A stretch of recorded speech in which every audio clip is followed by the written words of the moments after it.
Hello, everybody. I'm not sure how many were here last evening, but you may recognize me from last night.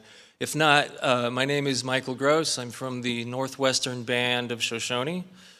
And as was mentioned, I was part of the steering committee to help make this possible. I don't know if I was asked to find an artist or if I volunteered. It's a little vague, but needless to say, I think I did speak up and mention that I thought it would be appropriate if we could find a Shoshone artist, being that this event is taking place on traditional Shoshone lands.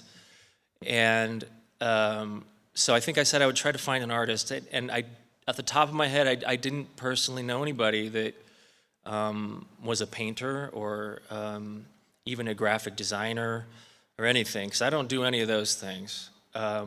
But it was mentioned to me that I have a cousin that is a student at the University of Utah and in the art department, and that she is a gifted painter, among other things. And so that was it right there. So I reached out to Amanda, asked if she would do it, and she agreed. And let me just say that I'm not sure if anybody's ever created anything artistically. I mean, I think everybody has their own process, and maybe it takes us different lengths of time to create things. But when I asked Amanda and she agreed, I think it was like a week later, she came back with basically what you see now. I think it was in a different color originally, but she had it done, like it felt like within days. So I was, and we were up against it. I don't know, when you're organizing events, it just seems like everything you do, you're always up against the deadline, And this was no different. We were kind of up against it to get, we wanted to get a logo before we started doing everything else to promote the event. So we were grateful, for one, that we found a very talented Shoshone artist, but that she was able to make it happen so quickly.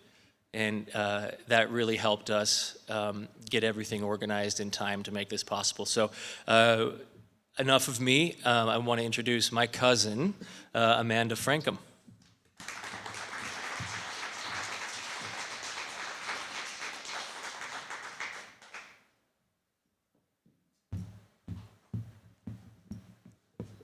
Hi. Hagani mama. Nani ha Amanda. Nun wawata managith na mandoinga domohan. Na Salt Lake City night.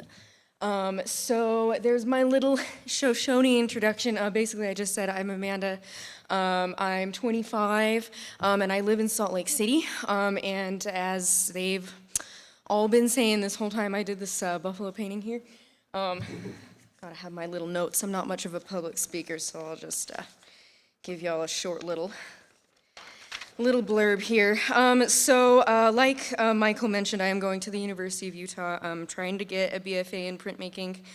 It's been a long road. I will graduate eventually. That will be great. So I also work as a dog groomer for my paying job. I kind of just do freelance work sometimes, things like this.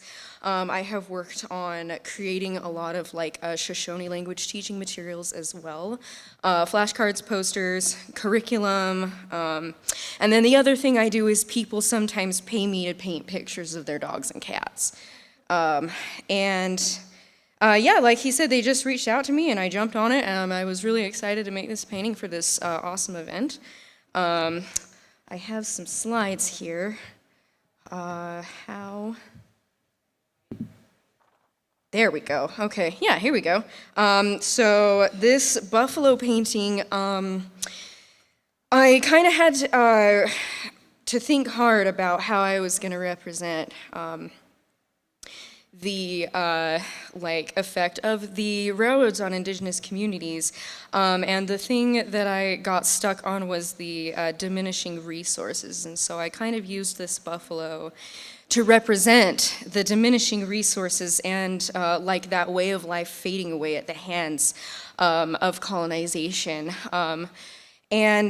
But despite that, The buffalo, as everybody knows, is a large animal known for its strength and hardiness, its importance to the environment and to the people, which I also wanted to have that represents the resilience of the people and our ancestors that continues to live through us as Native people. So let's see, what do I have on the next slide? Oh yeah, here's some of my work. None of it is really relevant to this at all. I just wanted to put some on there to kind of give me a little ego boost. So there you go. These are some of the prints that I made over the last couple semesters. So anyway, we can continue. So the next thing that I kind of wanted to bring up is something that's important to me is bringing art to Indigenous youth. And that's kind of where I come in and want to be like involved in the communities. So let's see, it's art as an outlet for expression as well as cultural and individual identity. It can be informative, cathartic, and fun, though I think sometimes the practice of making art is something that's often taken for granted when compared to other types of, you know, education, STEM, and then other even community things that people might do there, you know, but it's something that kind of just like backs like being a human being. And that's why I think it's so important. There is art in everything that we see and do. Over the past 10 years that I have come into this space, I found that there are a lot of tribes who are putting on programs, actually, most like language programs. Some of them involve like cultural elements, art, and all of like the intersections of all of those things. And that's what I wanted to talk about is the SILAP program. Unfortunately, the program is no longer running, but it was the Shoshone Youth Language program that was hosted at the University of Utah. I attended this program in 2013, so almost 10 years ago, which makes me feel old. But what we did was learn how to speak Shoshone, interact with elders, go on trips, and then we made these books, which I actually brought. All of my books, they are over there near the entrance on a table if you guys wanted to check those out. I thought it would be important to share my material. So we made these Shoshone language teaching books for children, I suppose, but really for anybody who wants to look at a picture book. And we worked with elders, mostly like Western Shoshone. We worked with like elders like Elwood Mose, if you guys know him, Boyd Graham, who unfortunately is no longer with us. He was great. And then Drusilla Gould from, I think she was from Fort Hall. It's been a long time. But like people, you know, people that are prominent in the Shoshone language speaking community too. Create these books, and it was a formative experience for me, and it has guided me to continue to want to bring art to Indigenous youth and communities in general. So I was 16 when I went to that, and it's kind of sad that it's no longer running. I think that you know, you gotta kind of have a certain scrutiny around aspects of higher education institutions and how those things are involved in cultural practices and things, especially concerning land. That might be a conversation for another time, but it was like a central location, you know, for all of these different bands of Shoshone like youth to come and meet in Salt Lake City, and it was awesome. And I know like a lot of other tribes like what was it? Cherokee, I think, do a language program. I know specifically talking to people about a Lakota one, and just trying to get the newer generations involved to like revive the languages, revive the culture and the art, and you know, because it's kind of like our job as the young people to carry it on. And so that's kind of was the point of these programs. So this book, this is the one that I illustrated. This is about talking about animals and how they move. We also had these two books about food gathering and pine nuts that were illustrated by some of the students.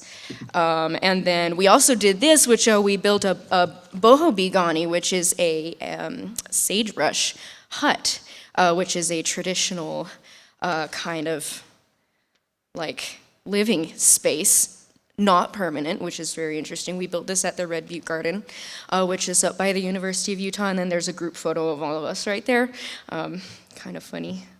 All us little kids there. And then here's a board from Brian Hudson, if any of you know him. He was our Shoshone teacher. This is just a picture that I took of one of the boards where he was teaching us vocab, and there's very little English involved as well, which I also thought was kind of interesting. A really good way to teach the Shoshone language, in my opinion. Thought that would be kind of cool to share. And then this book was one that we did at the Northwestern Band of Shoshone a long time ago, at this point, almost 20 years ago, I think. I don't know, because I was like 6 when we did this, but we worked with some people who wanted to publish this book. I don't really know what the situation was, but I did all the animals for that one when I was a little kid, and so this kind of started it, you know?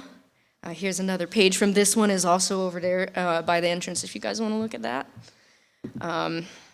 Some more pictures of inside that book. Let's see what else we got. Okay, looks like that's the end of my slides. Yeah, so I just wanted to like show you guys the material, just talk about how important it is to me to bring art teaching to Indigenous communities. For the youth, I have also worked with other tribes, like at the Duckwater Shoshone band. I kind of like volunteered with their language teaching program, did some curriculum for them as well. And so some of the kids that I went to SILAP with went on to do their own programs, like Sam Bronco, who did one in Elko, Nevada. He was like one of the, like on the board or one of the directors for a language program out there. Have a copy of one of their books too, as well. So like, I eventually want to become more involved, maybe after I graduate, but I just want to bring the art to the community through things like maybe workshops, other types of direct involvement, but I just feel like as a people, art is in our blood, and because of that, we need it, and that's why I'm here, and that's why I do this, and pretty much that's it. I don't really have much else to say. I'm sure you guys are tired and hungry, so if you have any questions, you can ask. Thank you. Or you can find me afterwards, but that's about it. Was there anyone with a question? Okay. Oh, Brad has one. Oh, Amanda, Yeah. where can people buy these books? I looked at your books, and the next thought after looking at them was, how could I get okay. get one? So shoot, I guess I should have thought more about this before bringing them. The SILAP books, I don't know if those are for sale. Those, again, kind of what I was talking about, the institutions of higher education, that type of involvement, and then this kind of goes back to what some of the previous presenters were talking about as well. I think those belong to the university. I don't know if you can buy them. However, the Coyote Steals Fire book, I'm pretty sure that one you can buy. I think you can get it on Amazon. You can get it, I have seen it at like the airport bookstore at the airport. You can just get that one at bookstores around Utah. But I'm pretty sure that one's on Amazon though. So yeah. Well, I appreciate the time. Thanks for letting me come and talk.